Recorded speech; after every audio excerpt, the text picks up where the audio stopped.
இப்போ புத்தகம் வச்சிருக்கீங்களா? சன்மார்க்கத்தில் இப்போ நம்ம பார்க்க பாகம் பாருங்க. இப்போ ஜீவகாருண்யத்தில் சுவாமி என்ன சொல்றாரு பாருங்க. பரஜீவகாருண்யம், அபரஜீவகாருண்யம், இது ரெண்டா பிரிச்சு சில விளக்கங்களை தராரு. அதுல முதல்ல அபர, அதாவது பரம் என்று வந்தால் மேல்நிலை உடையது அப்படின்னு அர்த்தம். ஆ போட்டு முன்னாடி வருது அப்படின்னா அதற்கு இடத்துக்கு தக்கவாறு சில அர்த்தங்கள் உண்டு.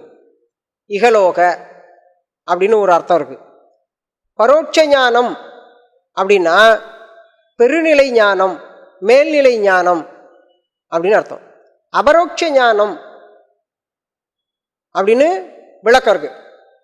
சாதாரண, அசாதாரண, இடத்துக்கு தக்கவாறு மாறும். பரோட்சம், அபரோட்சம் அப்படின்னு. இந்த இடத்துல சுவாமி என்ன சொல்ல வர்றாரு அப்படின்றத நம்ம பார்க்கணும். பரோட்ச ஞானம் அப்படின்னா சில விஷயங்களை வெறும் படித்து தெரிஞ்சுக்கிறது. அபரோட்ச ஞானம் அப்படின்னா சில விஷயங்களை அனுபவ ரீதியாகவே தெரிஞ்சுக்கிறது.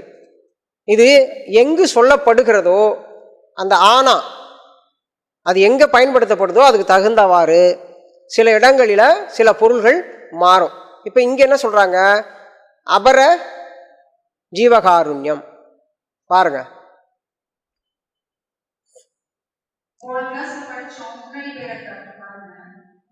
ஜீவர்கள் விஷயத்தில் நிவர்த்தி செய்விக்கத்தக்க சுதந்திரமுள்ள ஜீவர்கள். பாருங்க, ஒரு உயிருக்கு நல்லா கவனிங்க. மறுபடியும் ஜீவகாருண்யத்தை பொறுத்த வரைக்கும் உயிர்களுக்கு நீங்க செய்யக்கூடிய தொண்டு அப்படின்னு எடுத்துக்கிட்டா, முதல்ல உயிர்களுக்கு செய்கின்ற உதவி, அதை அந்த உயிர்கள் மீது காட்டக்கூடிய தயவு, கருணை, இவைகளை இந்த எல்லாத்தையும் வச்சுதான் உங்களுடைய ஆத்ம ஞானமே விளக்கம் பெறும். அதற்கான முதல் நிலை உயிர்களுக்கு என்னென்ன தீங்குலாம் வரும் அப்படின்னு நம்ம ஏற்கனவே படிச்சிருக்கிறோம். அதில் என்ன சொல்றாரு? பசி, தாகம், பிணி, மூப்பு, இல்லையா? இது மாதிரி எளிமை, இச்சை, இவைகள்லாம் சொல்லிட்டு வர்றார். இதையெல்லாம் இறைவன் ஏற்படுத்தி வச்சிருக்கிறார். எதனால? நீங்க பிற உயிர்கள் மீது இரக்கம் காட்ட வேண்டும். உங்களுக்கு தயாபர சிந்தனை. என்ன சிந்தனை சொல்லுங்க? என்ன சிந்தனை? ஆமா, தயாபர சிந்தனை வரணும். அந்த சிந்தனை மேலோங்கிறதுக்காக உங்க உள்ள என்ன வச்சிருக்காரு?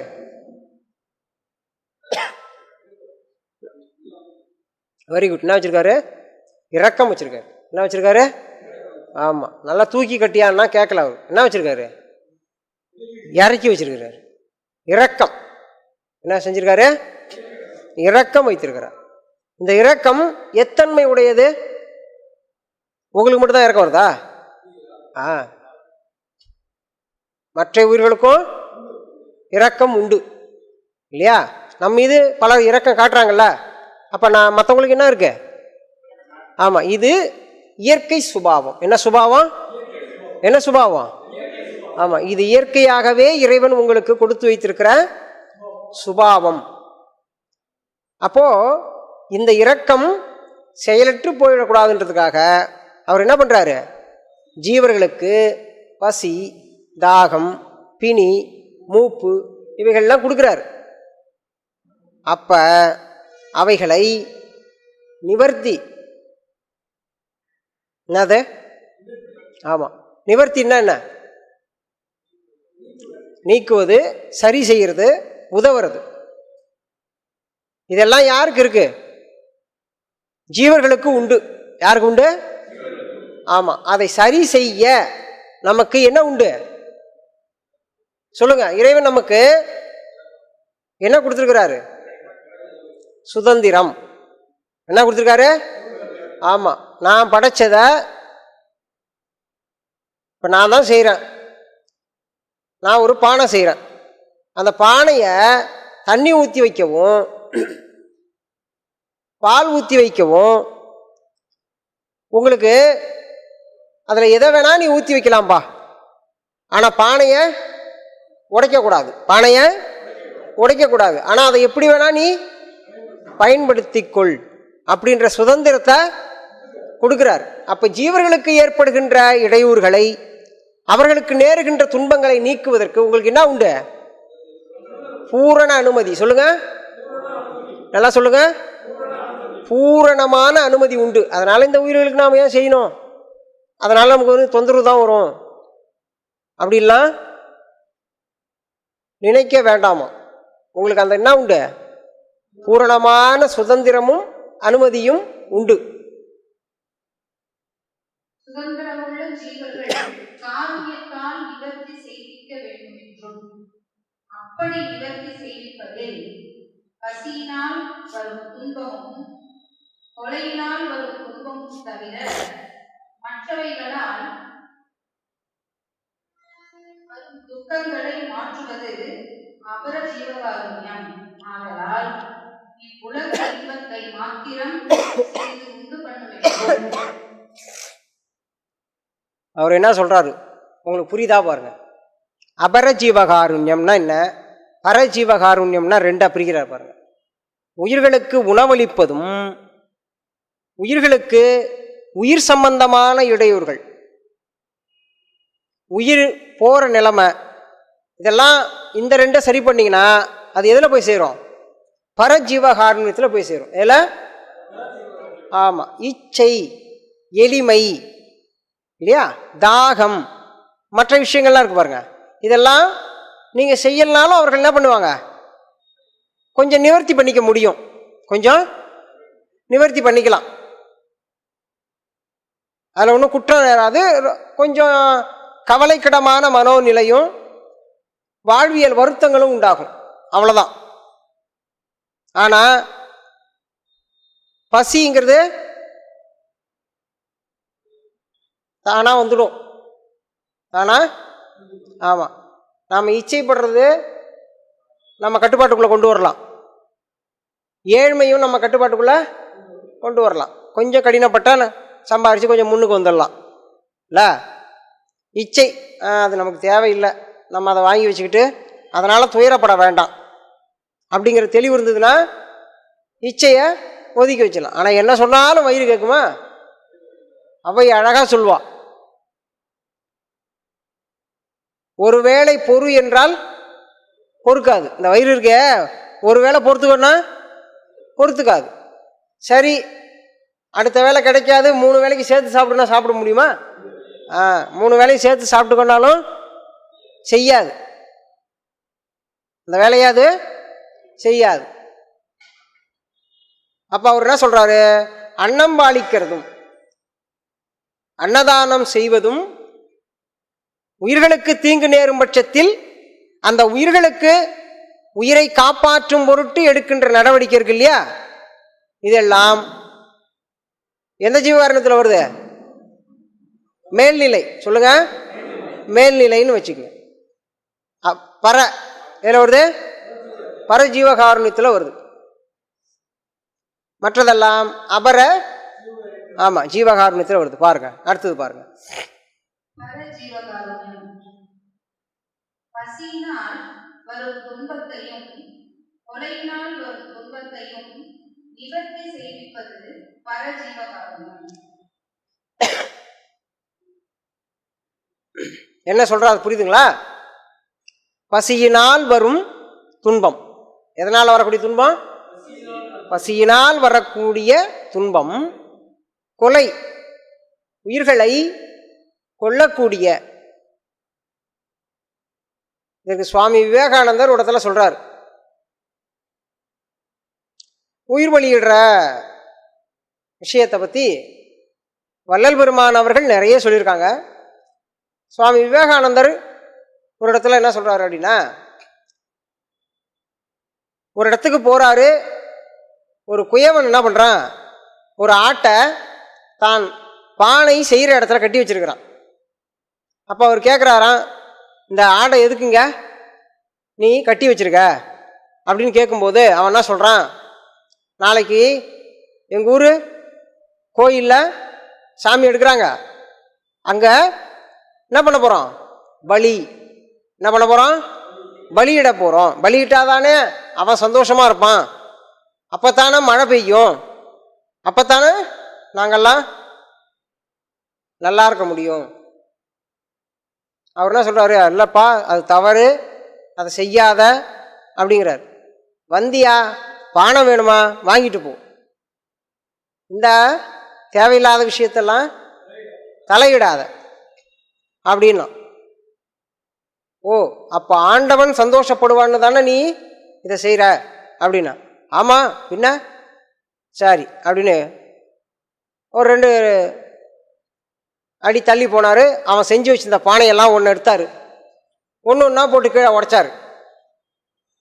அவன் அங்கேருந்து உடனே என்ன பண்ணுற அப்படின்னு கேட்டான். அப்போ சொன்னார், என்னப்பா சந்தோஷமா இல்லை உனக்கு, ஜாலியாக இல்லை அப்படின்னாரு. ஒரு பானை தீ விட்டு உடச்சி போகிறான், எம்மா ஜாலியாக இருக்கும் பாறான் அப்படின்னாரு. இவரு ஒரு பானை தீ விட்டு மறுபடியும் உடைச்சாரு. கோவம் வந்து போச்சு அவனுக்கு. நான் செஞ்சதை, நான் கஷ்டப்பட்டு உழைச்சி செஞ்சதை நீ போட்டு உடைச்சா எனக்கு எப்பறம் சந்தோஷம் வரும்னு கேட்டார். ஏண்டா, உயிரில்லாத ஒரு விஷயத்தை தூக்கி போட்டு உடைச்சதுக்கே உனக்கு இவ்வளோ கோவம் வருதுன்னா, ஆண்டவன் படைத்த இந்த உயிரை நீ வெட்டி சாட்சினா அது எப்படி ஆண்டவனுக்கு இன்பமளிக்கக்கூடிய விடயமாக இருக்கும் அப்படின்னு கேட்குறார். அதுபோல இந்த இடத்துல சுவாமி என்ன சொல்றார் அப்படின்னா, அன்னதானம் உயிர்களுக்கு பசி, 2வது கொலை. 2வது என்னது? ஆமாம், உயிர்களை வதைத்தல் அப்படின்னு பேர். அதற்கு சன்மார்க்கம் முழு முதலாக எதிர்ப்பாக நிற்கிறது. சன்மார்க்கம் முழு முதலாக எதிர்ப்பாக நிற்குது. நமக்கு ஒரு புரிதல் வேண்டும். நாம் நல்லா தெரிஞ்சுங்க, இறைவன் நீங்கள் காலையில் இருந்து குளிச்சா உங்களை ஏற்றுப்பாரா ஏற்றுக்க மாட்டாரான்னு தெரியாது. காலையில் இருந்து ஆலயம் செல்லும் பொழுது, காவி உடை உடுத்தும் பொழுது, வெள்ளாடை உடுத்தும் பொழுது, பச்சை நிற ஆடைகள் உடுத்தும் பொழுதோ, இவைகள்லாம் அவன் மலரடியில் பூக்களை வைத்து கற்பூரம் காட்டி நீங்கள் என்ன செஞ்சாலும் இதையெல்லாம் இறைவன் என்ன பண்ண மாட்டார்? பெரிதுமாக ஏற்பது இல்லை. அப்படி இருக்கிறவங்களை அவர் எந்த விதத்திலும் பாராட்டவும் மாட்டார். ஆனால் நீ எப்படி இருந்தாலும் உயிர்களுக்கு தீங்கு செய்யாமல் இருப்பாயாகில் நீதான் அவருக்கு முதல் தொண்டன். நீதான், ஆமா, நீங்க தான் யாரு சொல்லுங்க? முதல் தொண்டன் சொல்லுங்க. அடியார்கள்னு பேரு. என்ன பேரு? அடியார்கள். உயிர்களுக்கு தீங்கு செய்யாமல் இருந்தால் நீயே சன்மார்க்கத்தை கடைபிடிப்பவன், நீயே சன்மார்க்கத்தை கடைபிடிக்கக்கூடியவன், நீயே ஆண்டவனுக்கு முதல் தொண்டன். முதல் தொண்டன். உங்களை தான் அடியார்கள்னு பேர். உங்களுக்கு தான் அடியார்கள்னு பேர். புரியுதுங்களா?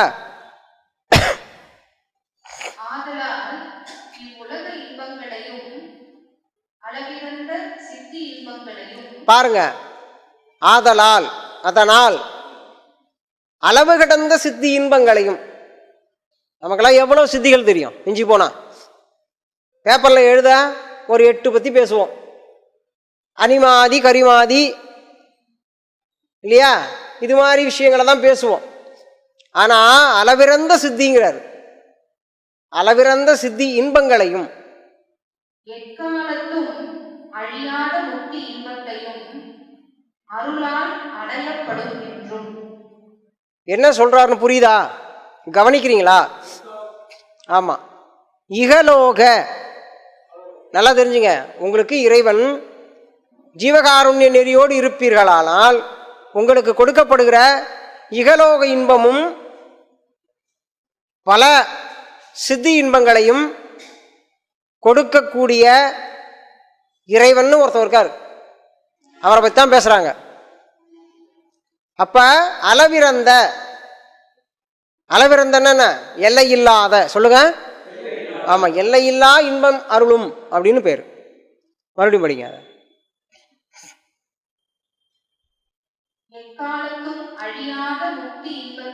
பாருங்க, எக்காலத்தும் எந்த காலத்திலையும் அழியாத முக்தி இன்பம், முமூட்சுத்துவம் அப்படின்னு பேரு. முக்தி இன்பத்தை அருளக்கூடிய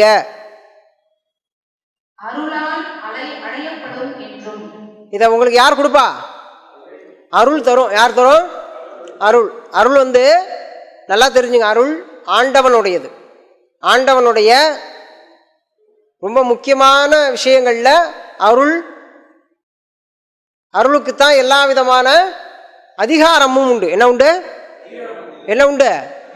அதிகாரங்கள் அருளுக்குத்தான் உண்டு. அருளன்றி ஓர் அணுவும் அசையாது அப்படின்னு பெரியவங்க சொல்லியிருக்காங்க.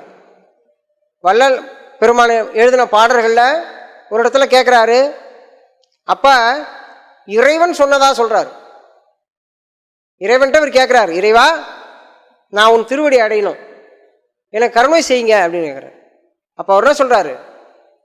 அருள் பெற முயலுக என்று உரைத்தமை சிவமே அப்படிங்கிறார். நீ என்னை அடையிறதுல ஒன்றும் தவறலாம் இல்லைப்பா, ஆனால் நீ என்ன பண்ணணும்? அருள் பெறணும். அருள் பெற முயலுக என்று உரைத்த மெய் சிவமேங்கிறார். சிவமே என்ன சொல்லுதான்? நீ முதல்ல அருளை தாண்டாமல் என்னை அடைய முடியாது அப்படின்னு அர்த்தம். பாருங்க அடுத்தது பாருங்க. ஊழ்வகை.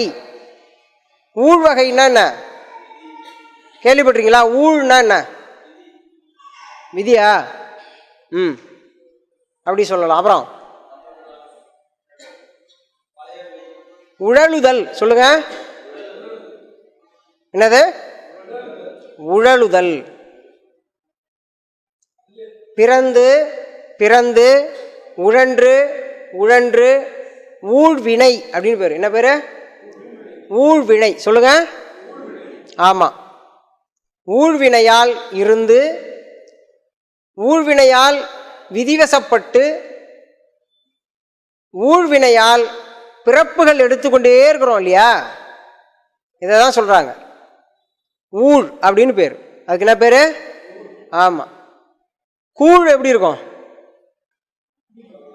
கூழுங்கிறது இல்ல, கூழு களையத்தில் வச்சிருப்பாங்க, பார்த்துருக்கீங்களா? கெட்டியா இருக்கும் இல்ல? அதை கலக்கனா அதுல என்ன தெரியும்? யாராவது பார்த்துருக்கீங்களா? கூழை கலக்கிறோம் இல்லையா? பார்த்துருக்கீங்களா இல்லையா? கூழ் தண்ணி ஊற்றாத மொழி எப்படி இருக்கும்? கெட்டியா இருக்கும். தண்ணி ஊற்ற ஊற்ற இலகுவா ஆகும். ஆமா, ஆனா இங்கேருந்து பார்த்தா அடிப்பானை தெரியுமா? தண்ணி தெரியும். தண்ணியில பார்த்தீங்கன்னா தெரியும். கூழ்ல தெரியுமா? தெரியாது. அதுபோல் உங்களுடைய பிறவியை பற்றி சிந்திச்சு பாருங்க. வந்தது தெரியும், வந்திருக்கோன்னு தெரியும், வினையால வந்திருக்கோன்னு தெரியும், ஆனா ஊழ் தெரியுமா? தெரியாது. கண்ணாரை கூடை கண்டோரும் இல்லை இல்ல, பொன்னாரை காணாது ஊழை வென்றாரும் இல்லை. இப்படி கண்ணார இப்படி பார்த்தோம்னா கூழும் கீழே அடியில் தெரியுமா? பாட்டம் தெரியாது. அது போல ஆண்டவனை நினைக்காம ஊழையும் என்ன பண்ண முடியாதான்? ஒன்றும் பண்ண முடியாது, ஒத்தி வைக்க முடியாது. அப்ப இச்சை எளிமை இதையெல்லாம் என்ன பண்ணிக்கலாம்? கொஞ்சம் கொஞ்சமா மாத்திக்க முடியும். இப்ப அந்த இடத்துல அதை தான் அவங்க சொல்றாங்க. பர அபர ரெண்டா பிரிக்கிறார். பரஜீவகாருண்யம் அன்னமிடுதலும் உயிர்களுக்கு அன்னமிடுதல்னு பேர். உயிர்களுக்கு ஆமா அன்னமிடுதல். ஒருவேளை நீங்க இந்த வேலையை செய்யலைன்னா யாருமே செய்ய மாட்டாங்கன்னு தவறான கணக்கு போட்டுக்காதீங்க. திருவருள் நினைச்சா இல்ல, செய்து கொண்டேதான் இருக்கிறது. திருவருள் என்ன பண்ணுது? உணவளித்து கொண்டுதான் இருக்கிறது, உயிர்களை ரட்சித்து கொண்டுதான் இருக்கிறது. உயிர்களை சிருஷ்டின்னா என்ன? படைக்கிறது, காப்பது, அழிப்பது, துடைப்பது, அருள் செய்வது. இவைகளையெல்லாம் இந்த பஞ்ச தொழிலெல்லாம் இறைவன் என்ன பண்ணுறாராம்? சும்மா அப்படி கண் சிமிட்டும் நேரத்தில் செய்து கொண்டு இருக்கிறார். அதனால் உயிர்களுக்கு செய்யக்கூடிய அன்னதானம் சொல்லுங்க, என்னது? ஆமாம், கொலையினால் வரும் துன்பம். இது ரெண்டும் எதில் போய் சேரும்? பரஜீவகாருண்யம். எதில் போய் சேரும்? எதில் போய் சேரும்? ஆமாம், மற்றதெல்லாம் அபர. சொல்லுங்க, இதில் அபர சொல்லுங்க, அபர ஜீவகாருண்யம். புரியுதுங்களா? அதனால சிந்திக்கணும். கேட்கும் பொழுது உள்ளத்தெளிவோட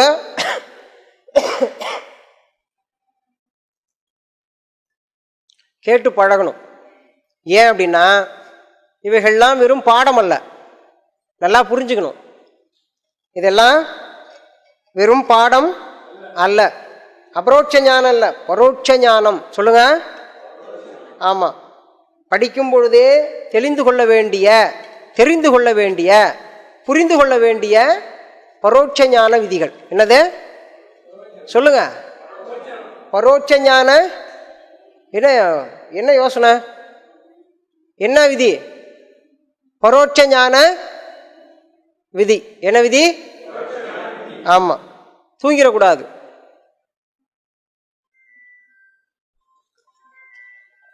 படிங்க.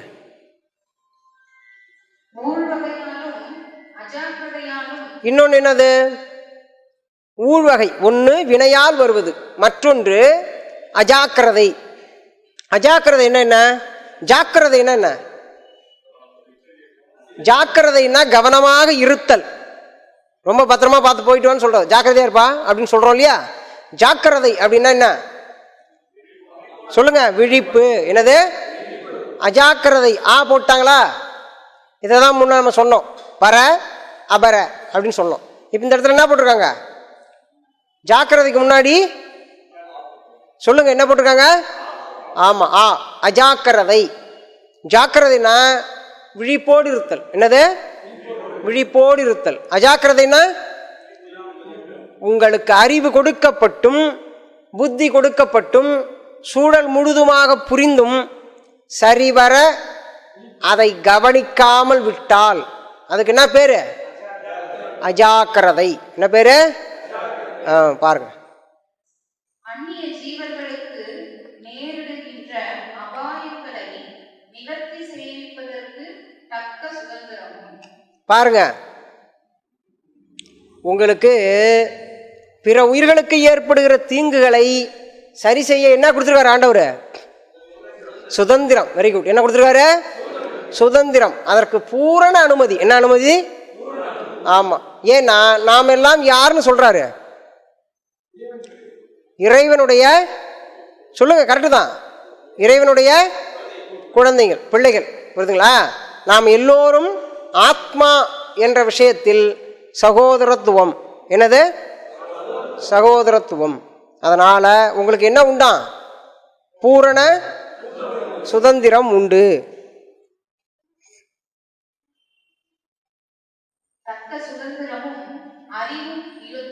அறிவு பாருங்க, மறுபடியும் உங்களை ஞாபகப்படுத்துறாரு பாருங்க. உங்களுக்கு சுதந்திரமும் கொடுத்துருக்கேன், அதை நீக்குவதற்கு அறிவும் கொடுத்துருக்கேன். நான் என்னங்க ஐயா பண்றது, எனக்கு தான் எதுவுமே தோணலையே. இல்ல, யாரோ ஒரு அன்பர் ஒரு ஏணி மேலே ஏறுறாரு, நம்ம பக்கத்தில் நிற்கிறோம், திடீர்னு ஏணி ஸ்லிப் ஆகுது. அப்போ நாம் என்ன பண்ணணும்? ஆமாம், முடிஞ்ச வரைக்கும் போய் அவருக்கு உதவணும். அதில் ஒன்றும் தவறு இல்லை. நமக்கு அந்த சிந்தனை இறைவன் என்ன பண்ணிருக்காரு? கொடுத்துருக்கிறார். பதற்றம் வருது இல்லை, பதறுகிறோம்ல, அப்போ நமக்கு என்ன இருக்கான்? இரக்கம். என்ன இருக்கு? என்ன இருக்கு? இரக்கம். அந்த சுதந்திரமும் உண்டு நமக்கு, அந்த சுதந்திரமும் உண்டு. நானா சொன்ன அவனை மேலே ஏற சொல்லி அப்படி பேசக்கூடாது. என்ன கேட்டால் மேலே ஏறின அப்படிலாம் பேசக்கூடாது. அதெல்லாம் பெருமாள் என்ன சொல்றாரு? அருளுக்கு எதிரான வன்மங்கள்னு பேர். அதுக்கு என்ன பேரு?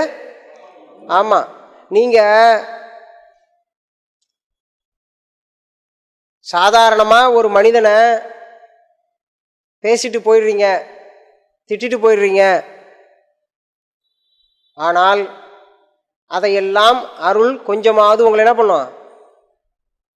பாவ புண்ணியத்துக்கு தக்கவாறு உங்களுக்கு சரி போனான்னு கூட விட்ட வாய்ப்பு இருக்கு. ஆனால் வன்மம், அருளுக்கு எதிரான வன்மங்கள்னு சிலது இருக்கு. அது நாம் அந்த சூழலில் இருந்தும் கொஞ்சமும் வருத்தமும் இல்லாமல் அந்நிய உயிர்களுக்கு தீங்கு நேரும் பொழுதோ அதை பார்த்து விட்டு சற்றும் சஞ்சலம் இல்லாமல் நடந்தோம் அப்படின்னா அது அருளுக்கு எதிரான வன்மம். என்ன பேரு? யாருக்கு எதிரானது? ஆமாம். உங்களை இப்போ ஒன்றும் பண்ணாது. இப்போ என்ன பண்ணாது? ஒன்றும் பண்ணாது. நம்மளை 10 பேர் எங்கேயாவது ஒரு இடத்துல ஒரு 2 பேர் அடிக்கிறான்னு வச்சுங்க. அப்போ குறுக்கால சம்மந்தமே இல்லாமல் பக்கத்தில் உட்காந்துருக்க ஒருத்தன் ஏஞ்சி வந்து உதைப்பான். நம்மளை அடிக்கும்போது 4-5 பேர் அடிப்பான். ஆனால் சம்மந்தமே இல்லாமல் ஒருத்தன் வந்து அடிச்சுட்டா அவர் யாருங்க? அடிச்சுட்டு வந்ததுக்கப்புறம் நம்ம கேட்டணும், இணைய நீயும் போய் அடிச்சிருக்க, உனக்கும் அவனுக்கும் ஆவாதான்னு. இல்லை, இந்த மாதிரி நேரத்தில் தான் யாருக்கும் தெரியாமல் 4 குத்து குத்திட்டு வரலாம் அப்படிங்கிற மாதிரி ஆகிடும். அருள் என்ன பண்ணுவோங்களா?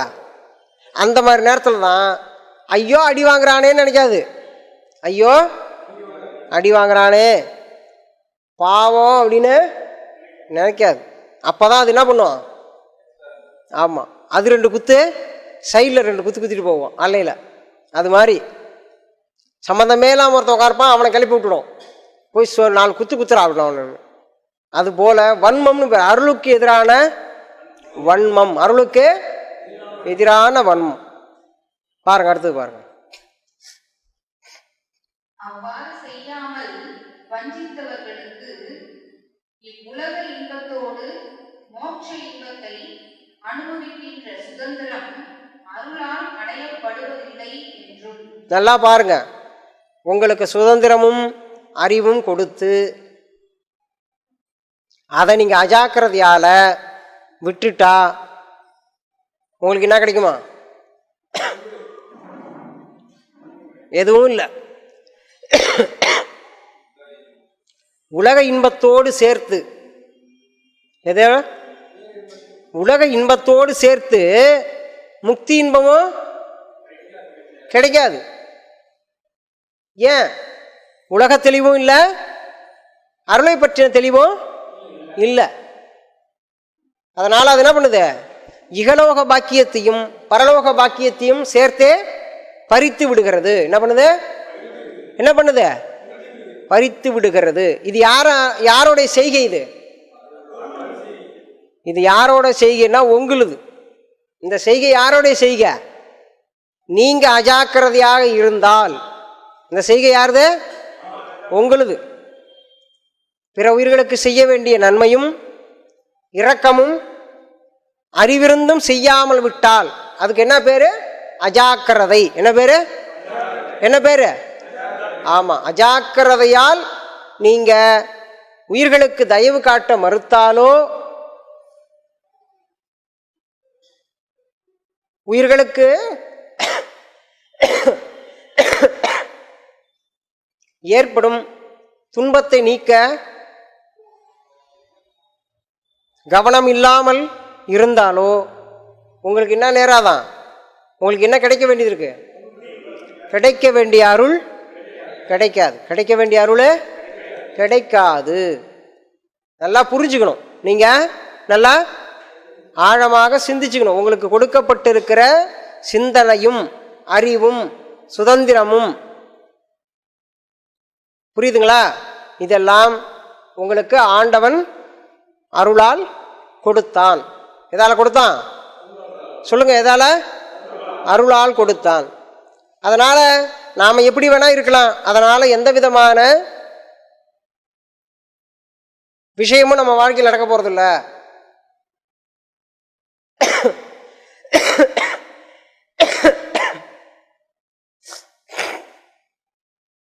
நான் போறேன், நான் சம்பாதிக்கிறேன், என்னால் முடிஞ்சதை நான் சேர்க்குறேன்.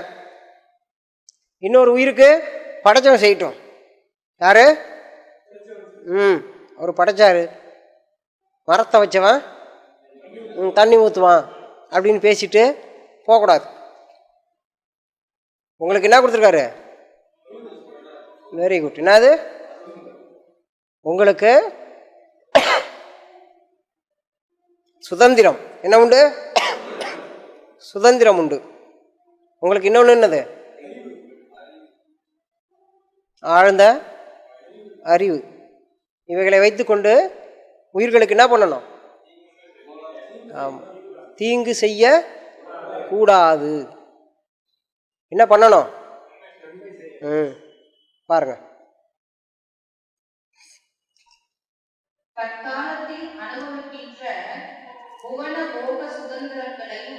இங்க பாருங்க, இப்ப நீங்க என்னென்னலாம் அனுபவிக்கிறீங்க? புவன போக சுதந்திரம். புவன, ஆமா, புவனம்னா என்ன? Very good. என்னது? உலகம். புவனம்னா உலகம். குறைகடல் 7 குன்றேழு. குறைகடல் 7 குன்று 7. 7 குன்று இருக்கணுமா பூமியில? முழு கடல் இல்லை, குறைகடல். என்னது? குறைகடல் 7 குன்றேழு மகாமேருகிரி 2. இதெல்லாம் இருந்தா அது ஒரு புவனம், பூமின்னு அர்த்தம். என்னது? பூமி. இது அகஸ்தியர் சொல்றார்.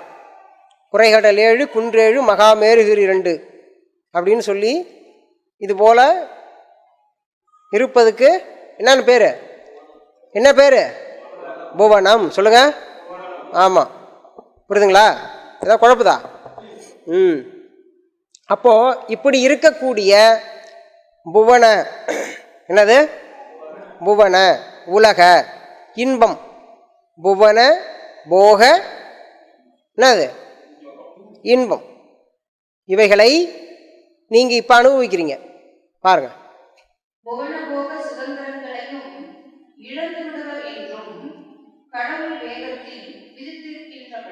பாருங்க, இறைவன் அவனுக்குன்னு ஒரு சட்டம் வச்சிருக்கிறான். வேதம்னு பேரு. என்ன பேரு? என்ன பேரு? வேதம். நல்லா பூஜை செய்து அன்பு காட்டி ஒழுக்க நெறியோடு வாழ்கிறவர்களுக்கு இறைவன் என்ன பண்றாரு? தன்னுடைய திருவடி அடைக்கலம் தருகிறார். ஆனா அதே நேரத்தில் என்னன்னா ஒண்ணுமே வழி புரியலை.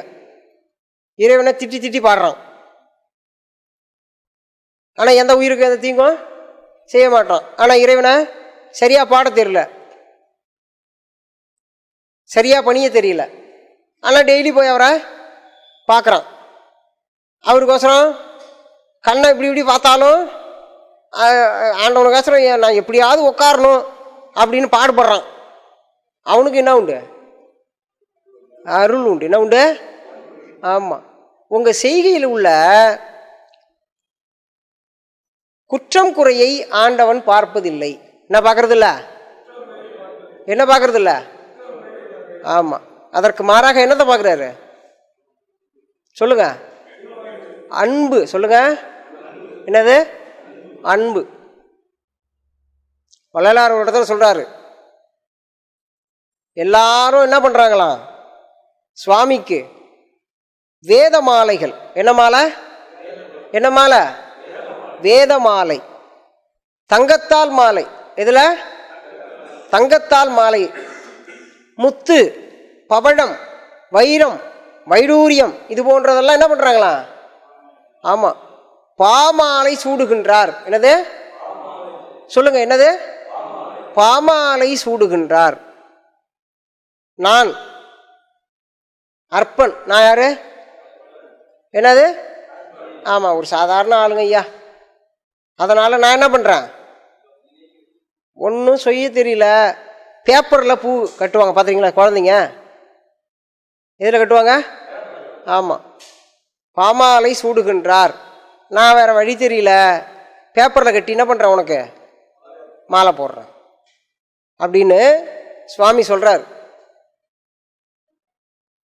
கற்றோர் எல்லாம் ஞானம் பெற்றோர் எல்லாம் உய்ய அருளுகின்ற இறைவா, உனக்கு பொன்மாலை சூட்டுகின்றார். நானும் என்ன பண்றேன், சும்மா காகிதத்தால்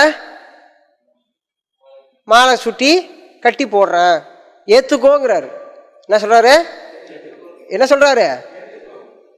அதுபோல பாருங்க.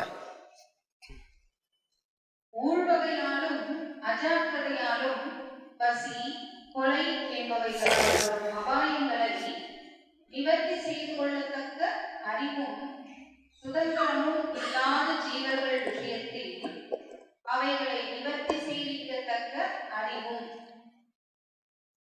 சுதந்திரமுள்ள ஜீவர்கள் வஞ்சியாமல் தயவினால் நிவர்த்தி செய்விப்பதே ஜீவகாருண்யத்துக்கு முக்கியமான லட்சியம் என்றும், ஊழ்வகையாலும் அஜாக்கிரதையாலும் பசி, கொலை என்பவைகளால் வரும் அபாயங்களை நிவர்த்தி செய்து கொள்ளத்தக்க அறிவும். வித்தியாசம் தெரியுதா பாருங்க. ஊழ்வினையாலும் அஜாக்கிரதையாலும், உங்களுக்கு ஊழ்வினையாலும் அஜாக்கிரதையாலும் நீங்க சத்தியத்தை செய்யாமல், ஜீவகாருண்யத்தை செய்யாமல், பிற உயிர்கள் மீது இரக்கம், ஆமாம், இரக்கம் கொள்ளாமல் இருந்தால் உங்களுக்கு என்ன வருமா? இகலோக பாக்கியம், இகலோக பாக்கியம் பறிக்கப்படுவதோடு சேர்த்து முக்தி இன்பமும் பறிக்கப்படும். நல்லா கவனத்தில் வச்சுக்கணும். சரி, நாம் இதெல்லாம் அடையிறதுக்கு தானே இவ்வளோ போராட்டம், அப்போ இந்த தவறை செய்யலாமான்னு கேட்குறாரு. புரியுதுங்களா? இது எல்லாம் எங்கு எழுதப்பட்டிருக்கிறது? கடவுள் வேதம். சொல்லுங்க. அவர் ஒரு சட்டம் வச்சிருக்காரு. அந்த வேதத்தில் அஜாக்கிரதையாலும் ஜீவகாருண்யம் இல்லாமலும் நடந்து கொண்டால் அவர்களுக்கு என்ன உண்டு? கொடுக்கப்பட்ட சுதந்திரம் பறிக்கப்படும். என்ன படம்? ஆமாம், பாருங்க அடுத்தது. சுதந்திரமும் இல்லாத ஜீவர்கள், அறிவும் சுதந்திரமும் இல்லாத ஜீவர்கள் விஷயத்தில் அவைகளை நிவர்த்தி செய்விக்கத்தக்க அறிவும். நல்லா பாருங்க. அறிவும் சுதந்திரமும். ஒருத்தவனுக்கு நல்ல அறிவு இருக்கு, என்ன இருக்கு? நல்ல கூர்ந்த அறிவு இருக்கு, ஆனால் அதை பயன்படுத்த தெரியல.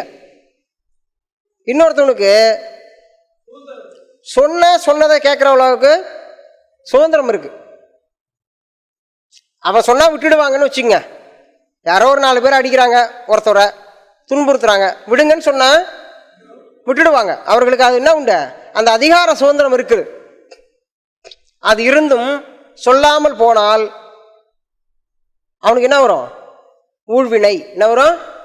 என்ன வரும்? ஊழ்வினை. எல்லாம் தெரிஞ்சுக்கணும்.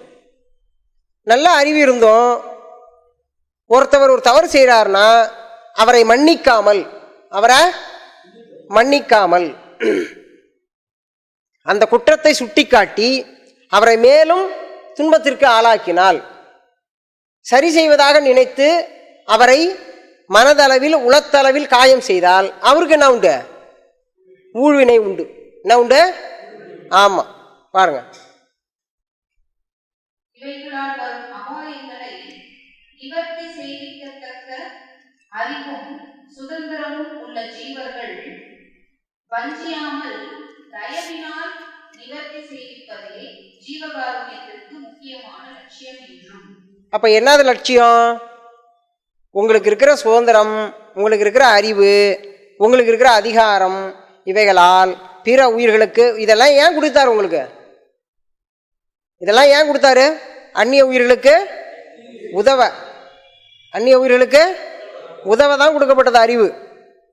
சுதந்திரம் எது கொடுத்தாரு? ஆமா, உங்களையும் சுதந்திரமா வச்சுக்கணும், அந்நிய உயிர்களையும் ஆமா கட்டுப்படுத்தக்கூடாது. நீ அடுத்தவங்களை கட்டுப்படுத்தக்கூடாதுன்னா உனக்கு கட்டுப்பாடா இருக்க? நீ கட்டுப்பாடா இருப்பியா?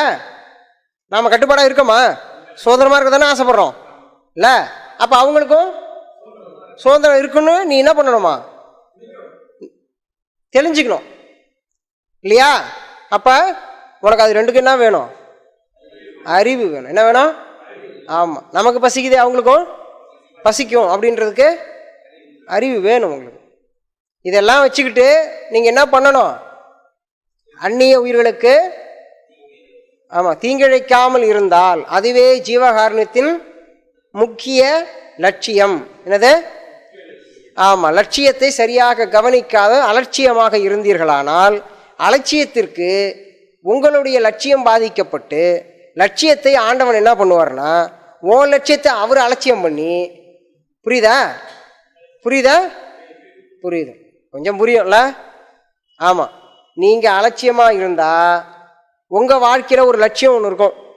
அந்த லட்சியத்தை எடுத்துக்கிட்டு இறைவன்கிட்ட போனீங்கன்னா அவர் அலட்சியமாக இருந்துட்டு உன் லட்சியத்தை அலட்சியப்படுத்திடுவார். இதெல்லாம்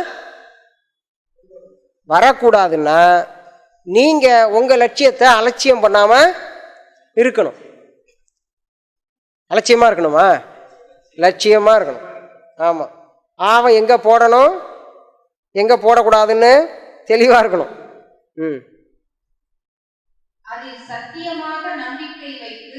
பாருங்க, அதை என்ன பண்ணணும்? சத்தியமாக அது மேலே நம்பிக்கை வைக்கணும். சும்மா கடமைக்குன்னு இருக்கக்கூடாது. கடமையை செய்யின்னு சொல்லணும், கடமையை செய்யணும், கடமைக்காக செய்யக்கூடாது.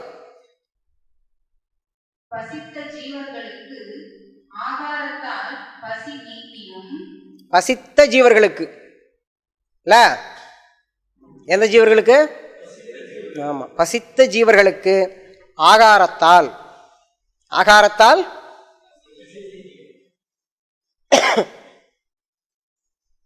என்ன நீக்கணும்?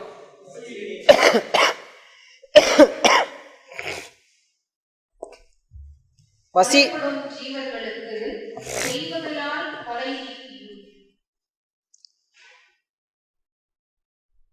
உயிர்களுக்கு கொலை நீக்குதல். எப்படி? செய்வகையால். உங்களுக்கு உள்ள அதிகாரம், உங்களுக்கு உள்ள அறிவு இல்லையா? இதை வச்சு என்ன பண்ணலாம்? இப்போ ஒரு பாம்பு அடிக்கிறாங்க, துரத்திட்டு ஓடியாராங்க. பாம்பு வந்த வேகத்துக்கு என்ன பண்ணிடுதுன்னா அவங்க கண்ணுக்கு அப்படியே நேராக ஓடியாந்து நம்ம நிற்கிறதுக்கு பக்கத்தில் அப்படி பூந்து இந்த பக்கமாக ஒரு தோப்புக்குள்ளே போயிடுச்சுன்னு வச்சுங்க. ஒடியாடுறோம், பாம்பு எங்கடான்னு கேட்டால் என்ன சொல்லணும்? இந்த பக்கம் போயிடுச்சுன்னா சொல்லக்கூடாது. என்ன பண்ணணும்? எதிர் திசையை காட்டி விட்டுறணும். என்ன பண்ணணும்? ஆமாம். அப்போ இந்த பாம்பு தோப்புள்ள போய் நாளைக்கு எங்கள் வீட்டுக்கு வராதா அப்படின்லாம் சிந்திக்கக்கூடாது.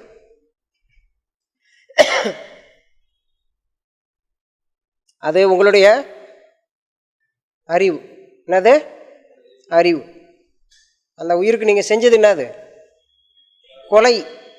கொலையிலிருந்து மீட்டு கொடுத்துருக்கீங்க. இதுதான் ஜீவகாருண்யத்தோட கடமை. என்னது? கடமை, லட்சியம் எல்லாம் தான். பாருங்க,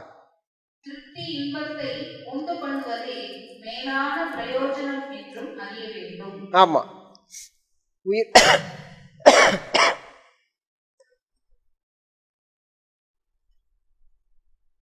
உயிர்களுக்கு பசி, கொலை இதிலிருந்து நாம் என்ன பண்றோமா? அவைகளை காப்பாற்றி திருப்தி இன்பம். என்ன பேரு? திருப்தி இன்பம் கொடுக்குறோம். அவ்வளோதான். நீங்கள் ஒன்றும் வாழ்க்கையே கொடுக்கல. நல்லா புரிஞ்சுக்கணும். ஒரு திருப்தி, அந்த நேரத்தில் அவைகளுக்கு செய்த தொண்டு, அந்த நேரத்தில். ஆமாம். இப்போ அந்த திருப்தி யாராருக்கு வரும் தெரியுமா? நீங்கள் நார்மலாக சாப்பாடு போட்டிங்கன்னா சாப்பிட்டவனுக்கு ஒரு திருப்தி வரும். அது நியாயம். சாப்பிட்டான், வயிறு குளிர்ந்து போச்சு, ரொம்ப நன்றிங்க. ஆனால் அவன் உணவு உண்ட பின் அவனுக்கு ஏற்படுகிற திருப்தி உனக்கும் கிடைக்கும். இது எத்தனை பேர் உணர்ந்துருக்கீங்க? யாராவது ஒரு உதவி செஞ்சோம் அப்படின்னா அவங்க நம்மக்கிட்ட நன்றி சொல்லும்போது நமக்கு என்ன இருக்கும்? நமக்கு ஒரு திருப்தி கிடைக்கும். இது கொடுத்ததால் வந்தது, அது பெற்றதால் வந்தது. புரியுதுங்களா? இது கொடுத்ததால வந்தது, அது பெற்றதால் வந்தது.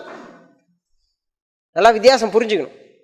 அதான் வள்ளலாரும் சொல்றார், அன்னமிடுங்க உங்களுக்கு ஒரு திருப்தி இன்பம் வரும். இந்த இன்பமே இப்படி இருக்குன்னா ஆண்டவன் கொடுக்கும் இன்பம் எப்படி இருக்கும்? அற்ப உடம்பில் அகமென்று ஒன்றை வைத்து அதில் ஒரு டிராப்பு, எவ்வளோ, ஒரே ஒரு டிராப்பு போடுறாரு இன்பத்தை. அதுவே எப்படி இருக்கு? நீங்கள் வேணா ஒரு 10 பேருக்கு சாப்பாடு போடுங்க, போட்டுட்டு அவங்க எழுந்து போகும்போது ரொம்ப நன்றிங்க அப்படின்னு சொல்லுவாங்க. அப்படி சொல்லும்போது எப்படி இருக்கும்? இருக்குல்ல. இதுவே எப்படி இருக்குன்னா இந்த சரீரத்துக்குள்ள ஆண்டவனை பார்த்தா எப்படி இருக்கும்? சர்வோத்தமன்னு பேர் அவருக்கு. என்ன பேரு? பரம்பொருள். சொல்லுங்க, என்ன பேரு? ஆமா, அவரை பார்த்தா எப்படி இருக்கும்? இன்பமே வடிவானவர். இன்பமே அந்த பொருளை பார்த்தா எப்படி இருக்கும் இல்ல? ஒரே ஒரு சொட்டு தேன், ஒரு சொட்டு தேன். அதுவே கடலூர் போகிறோம், சென்னை போகிறோம், பீச் பார்க்குறோம்ல, பீச் முழுக்க தேனாக இருந்தால் எப்படி இருக்கும் இல்லை? அது மாதிரி அதை தான் அவங்க பெரியவங்க ரொம்ப அழுத்தமாக சொல்கிறாங்க. ஏன்னா மெய்ஞானத்தை பொறுத்த வரைக்கும் எல்லாரும் ஒரு சமயோஜித சிந்தனையோடு போகணும். என்ன சிந்தனை? ஆமாம், சும்மா பார்த்தோம், கொஞ்ச நாள் இருந்தோம், நானும் ஆத்ம ஞானத்தில் போனேன், எனக்கு எந்த பலனும் ஒன்றும் கிடைக்கல, என்ன கொஞ்ச நாள் அமைதியாக இருக்க வாய்ப்பு கிடைச்சிது, அப்படிலாம் போகக்கூடாது. உங்களுக்கு முன்னாடி சென்ற மகான்களையும் யோகிகளையும் சித்தர்களையும் பாருங்க. அவங்கெல்லாம் எவ்வளவு காலம் தெளிந்த மனதோடு வைராகிய சிந்தனையோடு போராடி இருக்காங்கன்னு புரியுதுங்களா? அதனால் கடமைக்கு ஆத்ம ஞானத்தில் பிரயாணம் செய்ய கூடாது. படிங்க.